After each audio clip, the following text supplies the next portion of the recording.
నేటి మనుగడ కోటి అలలుగ పొంగు వరదల వేగాన పడిలేచు అలలకు తీపి కలలకు లేని అలసట నీకేలా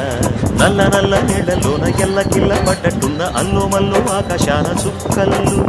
అమ్మాయంటి జాబిల్లమ్మ అబ్బాయంటి సూర్యుడమ్మ ఇంటి దీపాల వలండ దిక్కులు ఎవరికి వారే యమునకు నీరే రేవు నీరు నావదంట నావతోడు రేవుదంట పంచుకుంటే గోరువంక వాలగానే గోపురానికి స్వరాల గణగణ గంటలే మోగనేలా గోపబాలుడొచ్చినాక గోకులానికి పెదాల కిలకిలా పువ్వులే